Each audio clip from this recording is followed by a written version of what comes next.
आमदार गोपीचंद पडळकरांनी जयंत पाटलांवर पातळी सोडून टीका केली आहे। जयंत पाटलांच्या वडिलांचा उल्लेख करत पडळकरांनी अत्यंत खालच्या पातळीवर जाऊन टीका केली आहे। टीका करताना पडळकरांनी जयंत पाटलांचा एकेरी उल्लेख केलाय, तर जयंत पाटलांवर गंभीर आरोपही केलेत। या टीकेमुळे पडळकरांना महाराष्ट्राच्या राजकीय संस्कृतीचा विसर पडलाय का, असा प्रश्न उपस्थित होतोय। त्यामुळे मुख्यमंत्री फडणवीस गोपीचंद पडळकरांना आवरणार तरी कसं, असाही प्रश्न उपस्थित होतोय।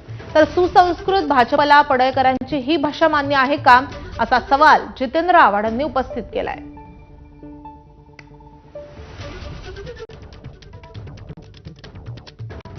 कशासाठी गोपीचंद पडळकरनं कुठल्या व्यापाऱ्याकडून वर्गणी घेतली का? अरे जयंत पाटला, तुझ्यासारखा भिकारी अवलाद गोपीचंद पडळकरची नाही। माझ्या ती धमक आहे कार्यक्रम करायची, तुझ्यासारखी ती अवलाद नाही। तू राजाराम पाटलांना काढलेली अवलाद मला अजिबात वाटत नाही। काहीतरी गडबड असणार आहे। दरम्यान शिरूरचे शरद पवारांच्या राष्ट्रवादी